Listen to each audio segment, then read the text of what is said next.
It was late, almost midnight, on October 22, 2024, when I stood at the edge of the dark forest near Willowbrook, a small town tucked away from the bustling world. The night air was thick with cold, carrying the scent of damp earth and fallen leaves. The moon, barely visible through the heavy clouds, cast a pale, ghostly glow over the landscape. At the far end of the town, hidden by the overgrowth of trees and a forgotten path, stood the house.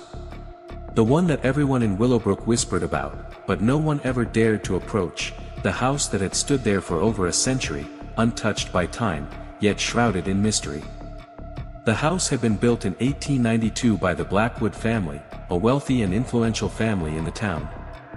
The Blackwoods were known for their opulence, but over the years, rumors began to spread about their strange ways. Some claimed that the family had been involved in dark practices, rituals meant to protect them from forces no one could explain. Others believed the Blackwoods had discovered something hidden within the walls of that house, something so terrible that it drove them to madness. In 1943, they vanished without a trace. There was no sign of a struggle, no bodies, no belongings left behind. Just an empty house, standing silent in the woods, with no answers and even more questions. Over the years, the house had gained a reputation, a chilling legend. Locals would tell stories of strange lights flickering in the windows at night, even though no one had lived there for decades. Some claimed they heard whispers on the wind, voices from within the house calling out to anyone brave enough to listen.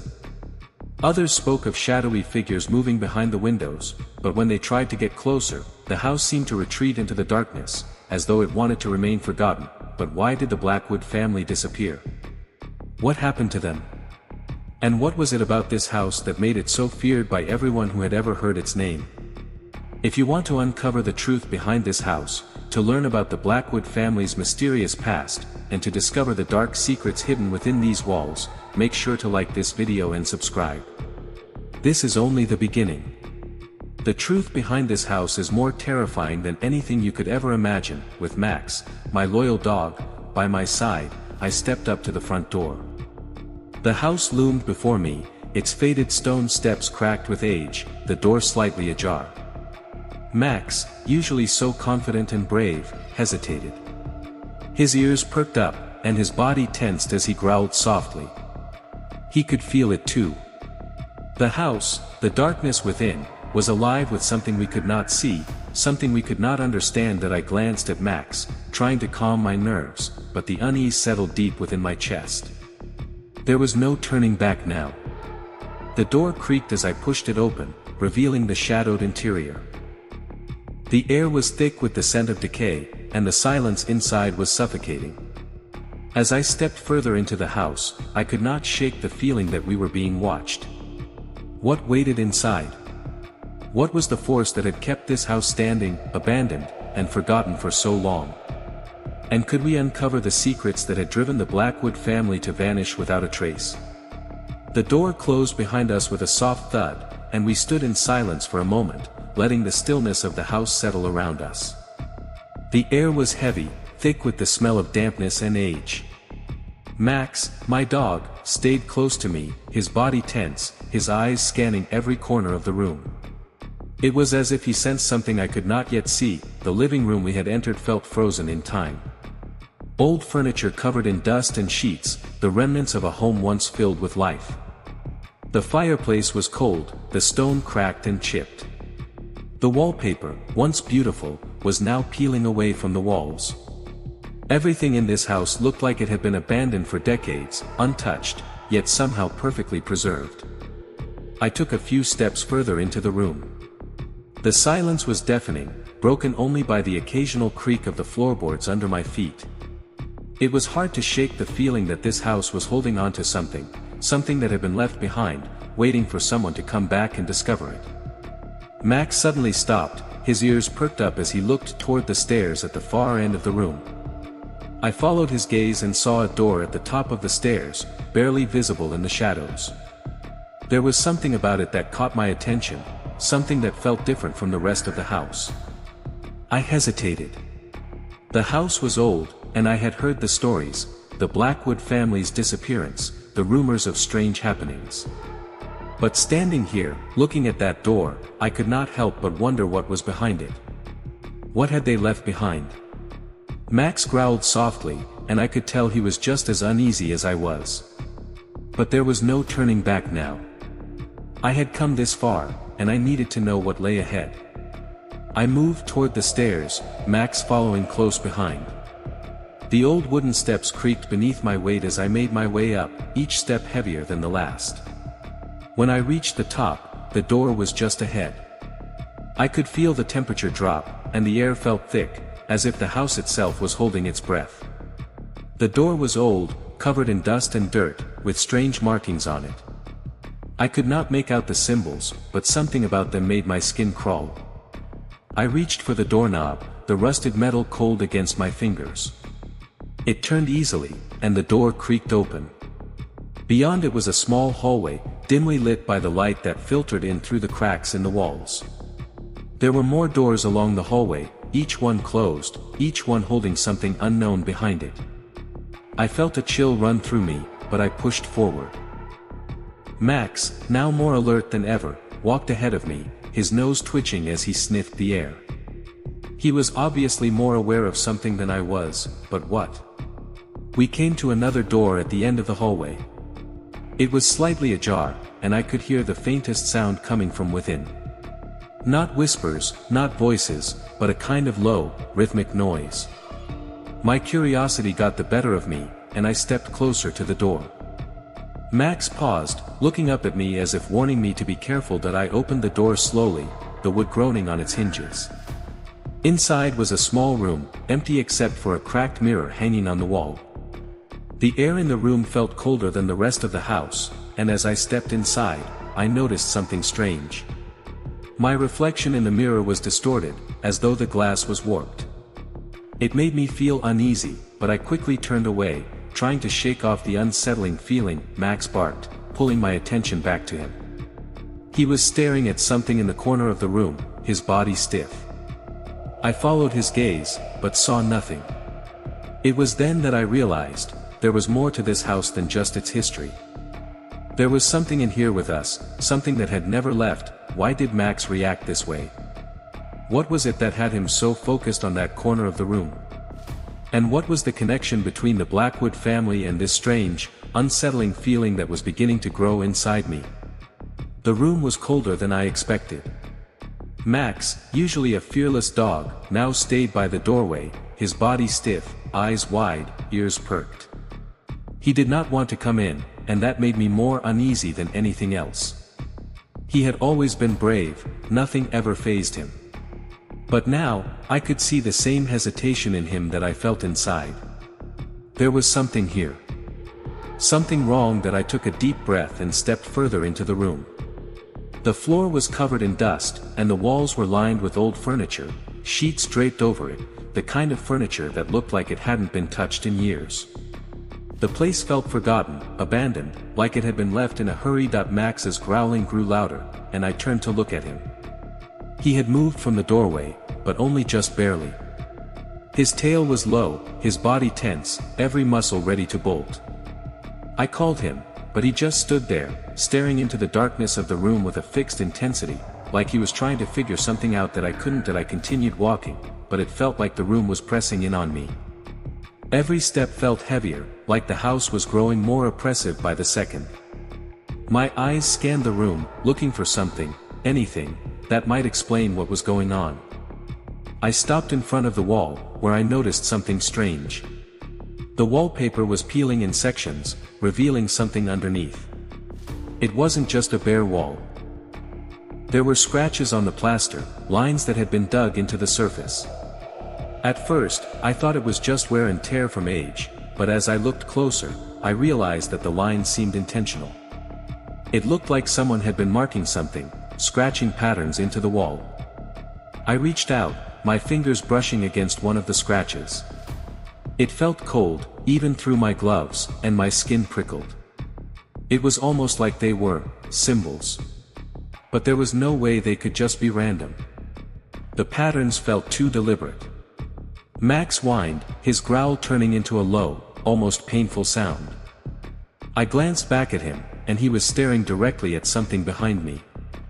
I turned slowly, trying to ignore the creeping sensation down my spine, and that is when I saw it. The photograph. It was pinned to the wall just next to the markings. Faded and yellowed with age, the edges of the photo were curled, but the image was clear enough. It was the Blackwood family, the ones whose sudden disappearance had become the stuff of local legend. They were standing outside the house, smiling in a picture that seemed so normal. But there was something wrong about it. In the corner of the photo, just beyond the family, there was a shadow. It wasn't clear, not completely, but it was there, hovering just behind them. It was darker than the rest of the photo, a blur that should not have been there. I felt my throat tighten. I knew this photo. I had seen it before, in every story about the Blackwoods, the one that people always whispered about. But I never noticed the shadow before. I took a slow step closer to the photograph. My mind was racing now, but I still couldn't make sense of it. Why was the shadow there?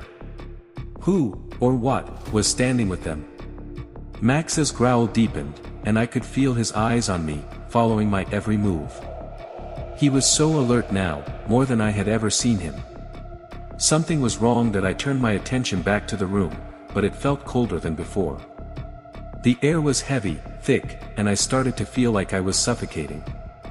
The silence was unbearable.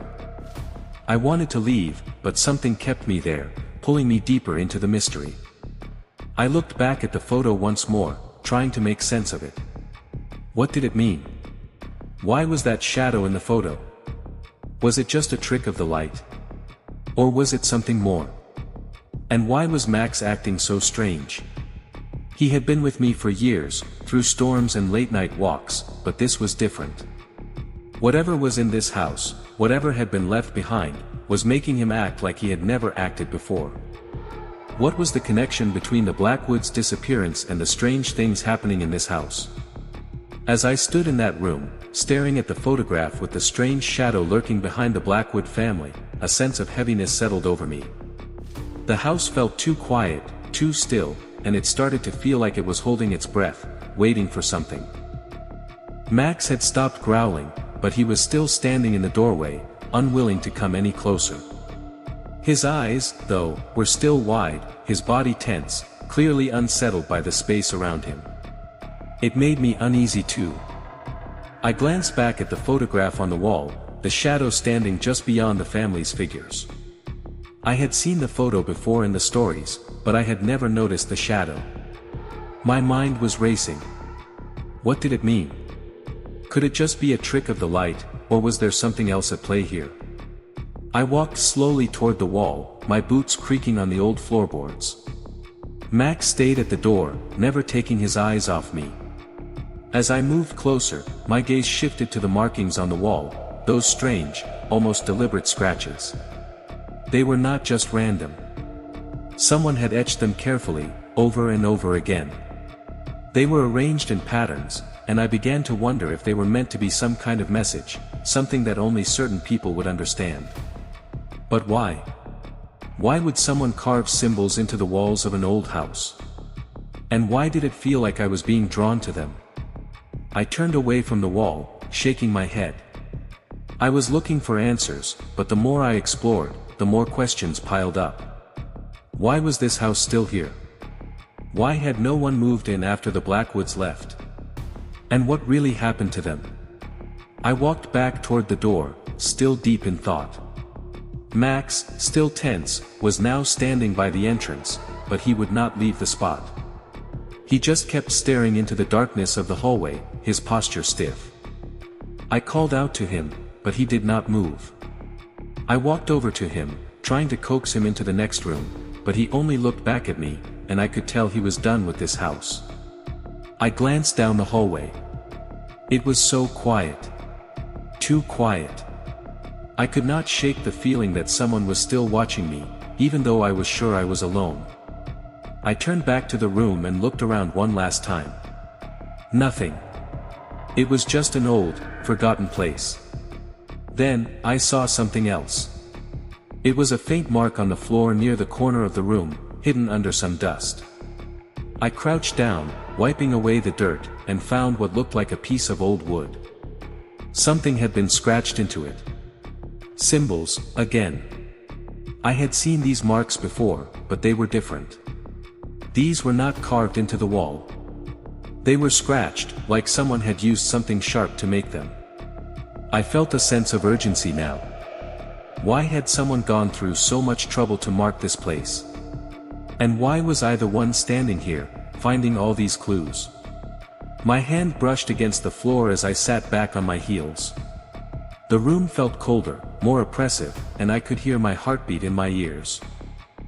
Max, still standing at the door, started to whine, low and anxious. His eyes never left the hallway. I followed his gaze, and that is when I noticed it. A door at the end of the hall, one I had not seen before. I could have sworn it was not there earlier, or maybe I just had not paid attention to it. I stood up slowly, trying not to disturb the air too much. My heart was pounding now. I had to know what was behind that door. Was it part of the mystery? Had the Blackwoods kept something hidden here, something they had left behind before they disappeared? Max followed me reluctantly, his body still tense, his steps hesitant. We made our way down the hallway, and as we got closer to the door, the air seemed to grow colder. The silence felt heavier. The door was old, weathered, with the faintest trace of paint peeling off its surface. I reached out for the handle, and just before I touched it, I hesitated. My thoughts raced. Was I ready to open this door? What if it led to nothing? Or worse, what if it led to something I could not handle? Max looked at me, his expression as if to say, "Do you really want to do this?" I turned the handle. The door creaked open slowly, and I stepped inside. As I turned the handle, I could feel the weight of the moment settle on my chest. The door creaked open slowly, but I did not push it all the way. I stood there for a moment, letting the quiet of the house swallow me whole. Max stood behind me, his breathing shallow, and I could hear the soft scraping of his paws against the floor as he shifted nervously. His low whine sent a chill through me. He had been uneasy the entire time we had been in this house, but this felt different. His discomfort was palpable, as if he sensed something I could not. I pushed the door the rest of the way open, the sound of its hinges protesting as it moved. The room was dim, its light coming only from the faint glow of the hallway behind me. I took a step inside, and the floor creaked under my weight. The air inside was stale, thick with dust and the unmistakable smell of old wood. My eyes adjusted to the dimness, and I could see the room clearly now. It was small, with peeling wallpaper and a few pieces of old furniture scattered around, a small, crooked chair near the window, a broken mirror hanging lopsided on the wall, and a dust-covered table. But what caught my attention, what truly unsettled me, was the far corner of the room. There, sitting in the corner, was an old chest. It was covered in a layer of dust, but unlike the rest of the room, it seemed undisturbed, almost as if it had been waiting. The chest itself was old, the wood worn and scratched, and there was something about it that made my stomach turn. A feeling that this chest had been left here for a reason. A reason I had yet to understand. I stepped closer to it, Max still reluctant to enter the room. He stayed by the doorway, his body rigid, his eyes fixed on the chest. It was like he knew something I did not. The hairs on the back of my neck stood on end as I reached out and ran my hand along the lid. The wood was cold and smooth, almost unnaturally so. The chest was locked, but I could see a small keyhole. A sense of urgency flooded me. I needed to know what was inside that chest. I had come this far. But where was the key? I turned to scan the room. Nothing seemed out of place, but then something caught my eye. On the floor, near the edge of the room, was a small, rusted key. I had no idea how I had missed it before. It lay there, almost as if it had been waiting for me to find it. My hand trembled as I picked it up. It was cold to the touch, and the rust made it difficult to see its original shape. But it fit perfectly in my palm, as if it had been made for me to find. I walked back to the chest and knelt down in front of it, holding the key in my hand. Max stepped forward slightly, still uncertain, but now with his gaze fixed intently on the chest. I could feel his eyes on me as I inserted the key into the lock. It fit that I turned it slowly, the sound of the lock clicking echoing in the otherwise silent room. My heart raced. What was inside? What had the Blackwoods hidden here? Why had they left it behind? The lid creaked open. The moment the chest was unlocked, the air seemed to shift. A coldness swept over the room, and I felt a rush of fear that I could not explain. Inside the chest, there was nothing but a few old clothes, faded and worn. I let out a breath of relief, thinking that perhaps it was all just some elaborate joke or a forgotten part of the past. But as I shifted the clothes aside, something heavy and metallic shifted under them that I pulled it out carefully. It was an old journal, its cover cracked and brittle with age. The pages inside were yellowed and fragile, but as I flipped through it, I saw strange, scrawled notes, almost like a diary. I started reading, and the further I got, the more disturbed I became. The entries were erratic, filled with frantic writing about things that made no sense, talk of shadows, whispers in the night, and things that moved in the dark. One entry, in particular, caught my eye. It spoke of something hidden in the attic. A secret, buried away. It said that no one should ever go up there. It warned that the house would not let anyone leave if they disturbed what was in the attic. That I stopped reading, my heart pounding. I had to know more. The attic. The thing that had been tapping above me. Was it connected?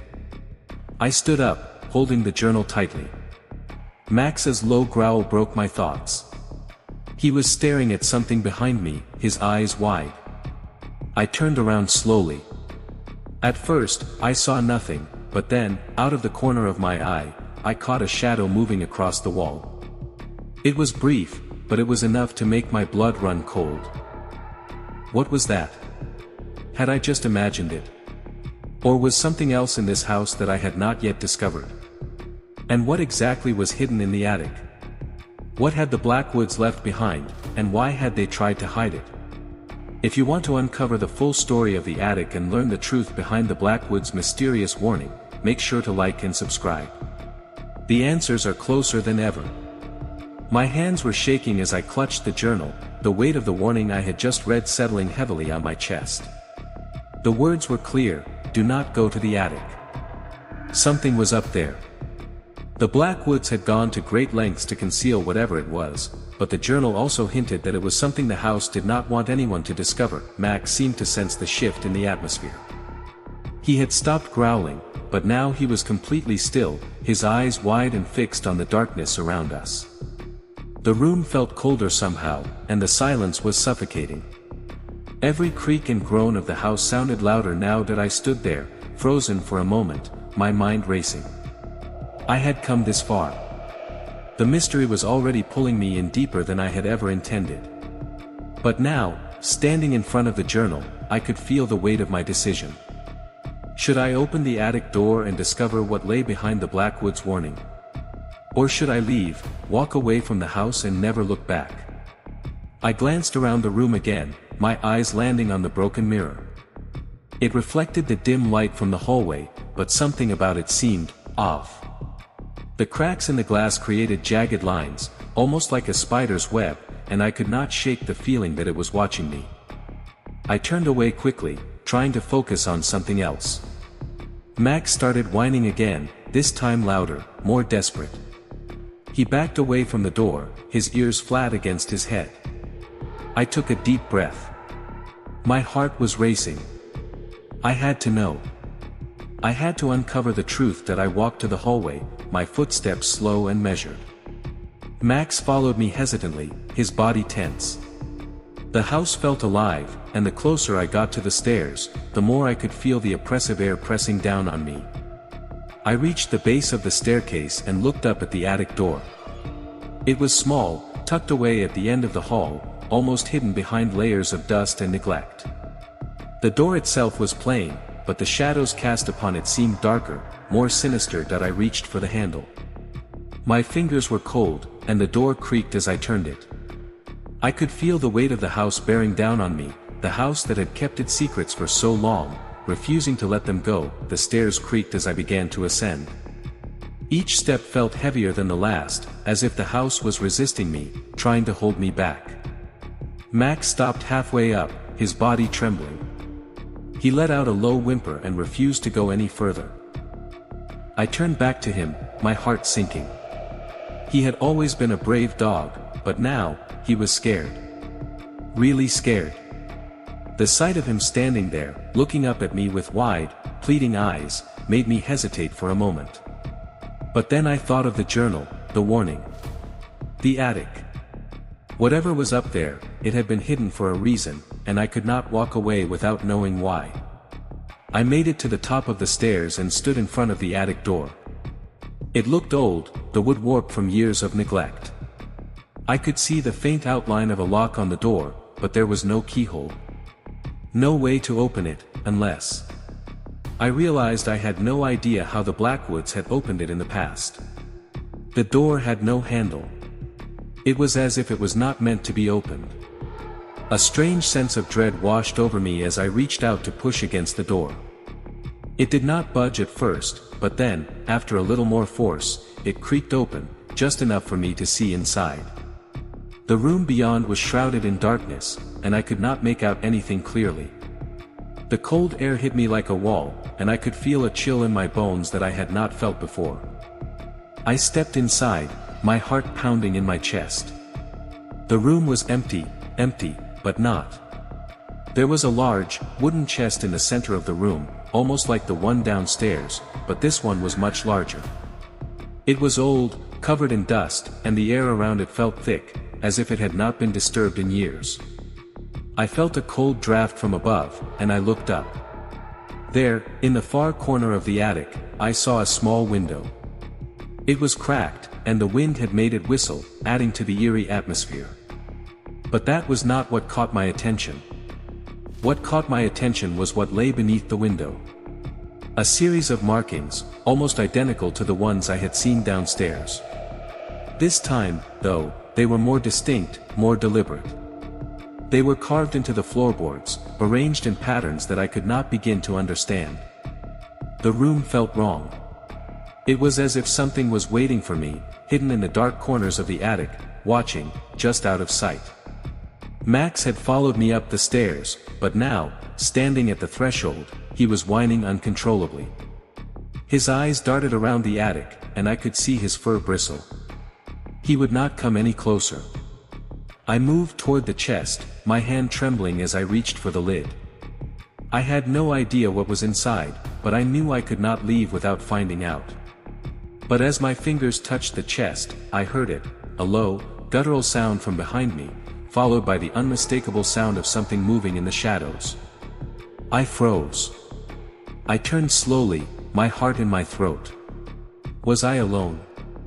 Or had the Blackwoods left something behind that I could not see? What was that sound? Was someone else in the attic with me, or was it something worse? And what was really hidden in that chest? What had the Blackwoods kept locked away in this house for all these years? The air in the attic was thick, almost suffocating, as I stood there in the dim light, facing the large wooden chest. I could feel the weight of the house around me, pressing in from every side. It was like the walls themselves were watching, holding their breath, waiting for something to happen. The markings on the floor caught my attention again, the strange symbols carved deep into the wood. I had seen similar patterns before in the room downstairs, and they felt deliberate, like a warning. Max, still at the entrance, was not moving. He had stopped whining, but the anxiety radiating off him was palpable. He stood there, his body stiff, his eyes locked on the chest. It was like he knew something I did not, and that realization made my stomach churn. I took a slow, steadying breath. The chest was old, the wood weathered and scratched by time, but it was sturdy. It seemed almost too intact for a place as abandoned as this. It stood there, as if someone had placed it there only recently, not left to rot with the rest of the house. My fingers brushed over the top, feeling the rough texture of the wood. There was no obvious lock, no latch, no handle. Just the smooth surface, worn by years of neglect. I stood there for a long moment, the silence around me thick, until I could no longer ignore the pull to open it. My curiosity was too strong, and the warning in the journal echoed in my mind, "Do not go into the attic." But it was too late. I had come this far, and there was no turning back now. Whatever lay in that chest, it had been waiting for someone to find it. And now, it was my turn. I crouched down, my fingers searching for any way to open the chest. I found a small groove along one side, and as I pressed it, the lid creaked open. The sound echoed through the attic, sharp and eerie in the silence. My heart was beating faster now, not just from fear, but from anticipation. What was inside? The lid opened slowly, and I peered inside.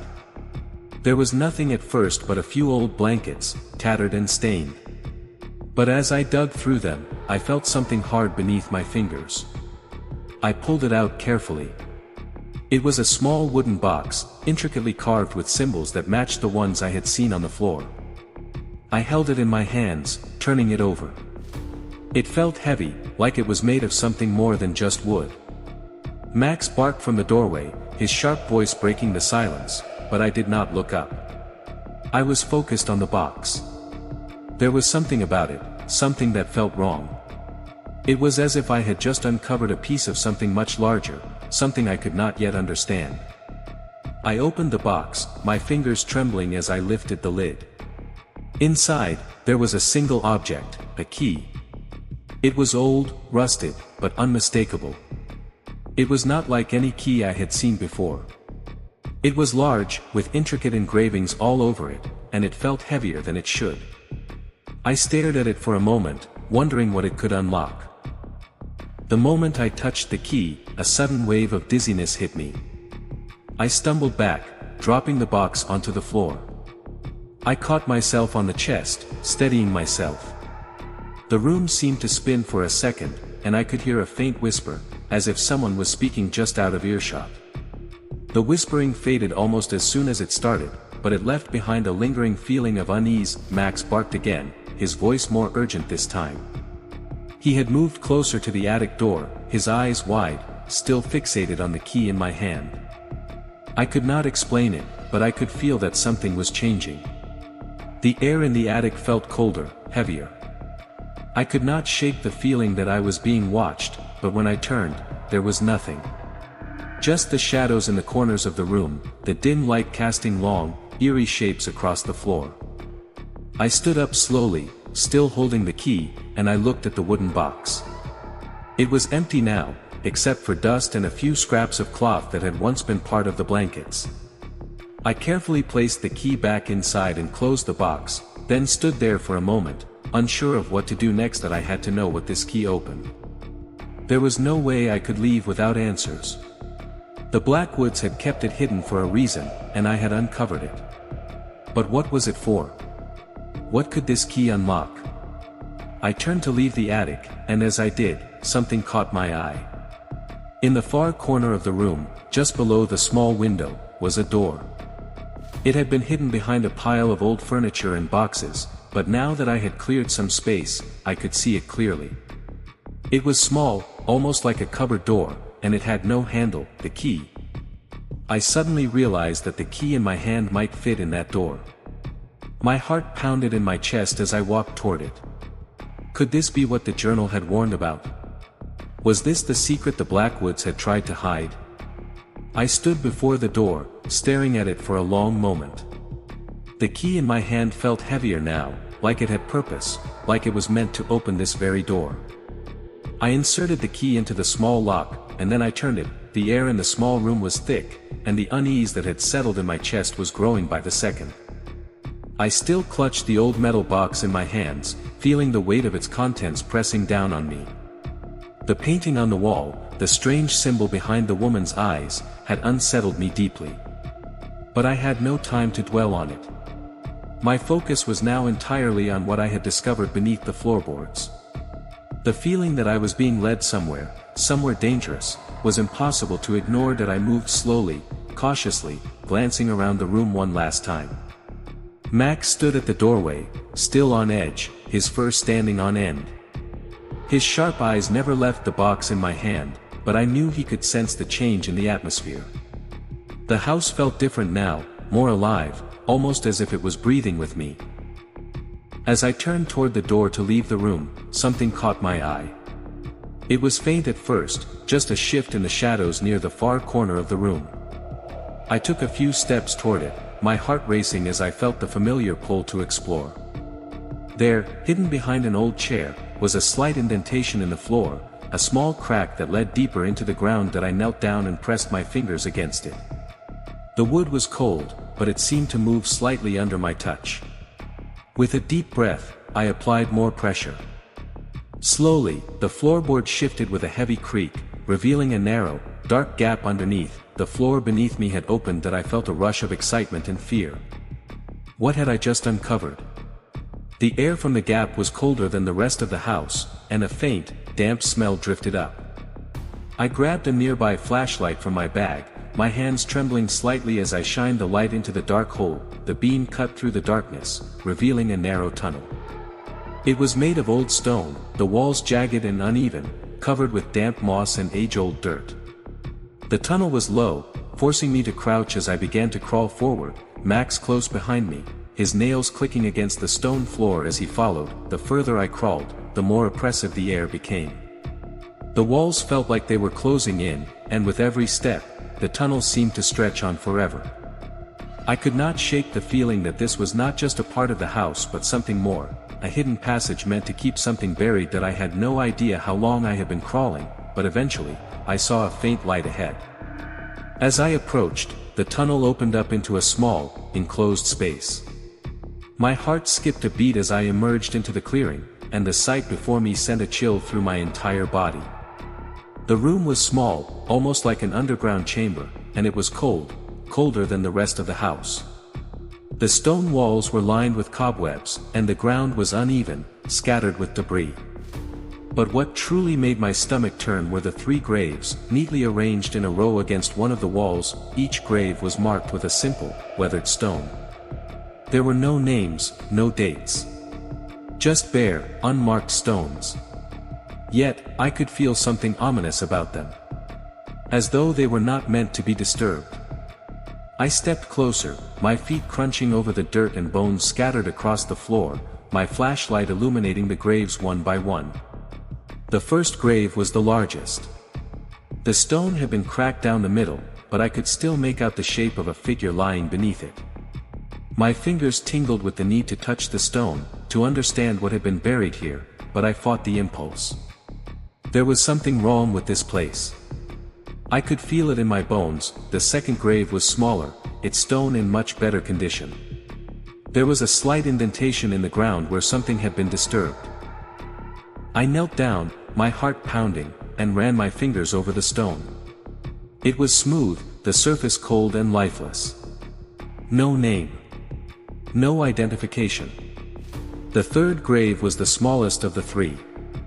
Its stone was almost entirely buried beneath dirt and moss, but as I knelt down to clear it, I noticed something strange. There were deep, claw-like scratches on the stone, fresh scratches, as if something, or someone, had clawed their way out. Max growled low in his throat, his hair standing on end. He was not the type to show aggression for no reason, and the tension in the air was palpable. I stood up slowly, my eyes scanning the room for any sign of movement. Was it just my imagination, or did the ground beneath me shift ever so slightly? I could not explain why, but I felt a compulsion to leave. Every instinct told me that I had uncovered something I was not meant to find. Something buried for a reason. But as I began to back away from the graves, I noticed something else. There, just beyond the last grave, was another small door. This one was barely noticeable, covered in thick moss and dirt. My hand reached for the doorknob, my mind racing with 1,000 questions. What lay beyond this door? Could it be the reason these graves were here? Could there be more secrets hidden beneath the house? Max barked sharply again, pulling me out of my thoughts.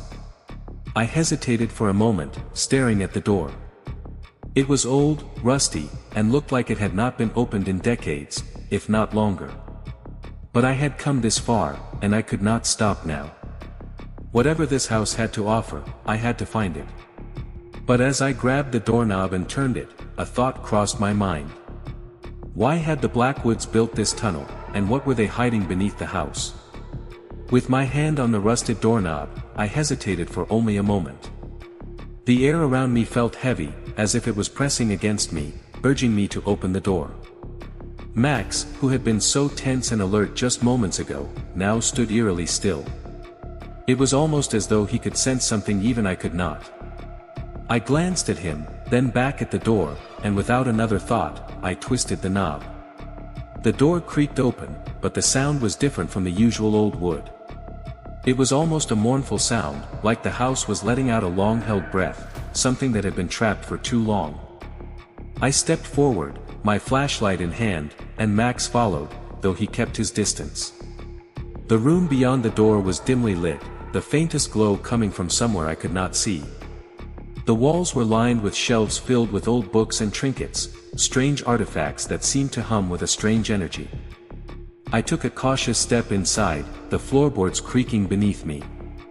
My eyes scanned the room, taking in every detail, every object. Some of the books on the shelves were ancient, their pages yellowed and brittle. Others looked much newer, almost out of place in a room that seemed lost in time. But what caught my eye, more than anything, was the object sitting in the center of the room. A large, ornate chest, decorated with intricate carvings that seemed to move in the dim light. I approached the chest, my pulse quickening. Something about it felt important. This was the heart of the mystery. I crouched down and examined the chest, looking for a way to open it. There was a small keyhole, but no key in sight. I scanned the room again, and then I saw it. On the table next to me, half hidden by some books, was a small silver key. I reached for it, my hand shaking as I took it. The key was cold to the touch, smooth and polished, but there was something unsettling about it. I could feel the weight of it in my palm, as if it was more than just a key to an old chest.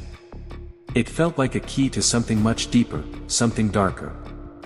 I inserted the key into the chest's lock and turned it slowly.